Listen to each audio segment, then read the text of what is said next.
Final testing and sealing sa mga automated counting machine kon ACM sa Cagayan de Oro City walay nakitang problema. Ang detalye sa report ni James Paulo Yap. Ipandala na sa polling center sa Cagayan de Oro City ang dulan 500 ka mga automated counting machines kon ACM nga gamiton karong May 12, 2025 midterm elections. Kabahin dinhi ang pagpahigayon og final testing and sealing sa mga makina sa City Central School sa Cagayan de Oro City, ang pinakadako nga polling center. Pangsyonan na accurate, tanan nagbotar, wala man siya reklamo.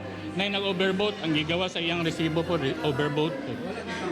Wala gikang. Sumala ni Cagayan de Oro City 2nd District Election Officer Attorney Ramil Acul nga adunay laing 33 ka mga ACMs ang naka-standby sa ilang opisina nga backup sa magpalya nga mga makina. Na may mga technician din so tawag dayon sa among National Technical Support Center. Pagkahuman, ipambalik sulod sa usa ka classroom ang mga makina ug bantayan sa kapulisan hantod sa adlaw sa eleksyon.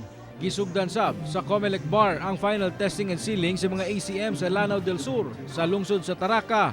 Gipahigayon kini sa Municipal Gym. Lakip sab sa proseso ang mga election watchdog o mga botanteng giimbitahan sa Comelec. Apan usa ka makina ang wala migana. Hinuon giilisa na kini sa lungsod sa Maging. Hapsay ang final testing and sealing sa mga ACM. Apan sa lungsod sa Butig, adunay dili pang sinabtanay sa Special Electoral Board.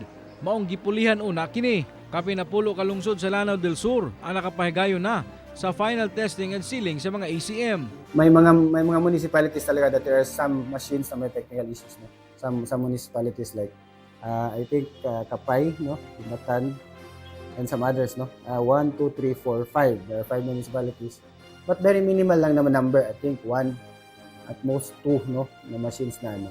And we have contingency machines. Gisuguro sab sa Comelec Bar, kasundaluhan, Moro Islamic Liberation Front o MILF ug Office of the Presidential Advisor on Peace, Reconciliation and Unity sa Lanao del Sur nga hapsay ang eleksyon sa 20 ka mga areas of concern sa probinsya. Lakip na dinhi sa paghatod sa mga balota, mga ACM ug ang seguridad sa mga magtutudlo ug Comelec personnel.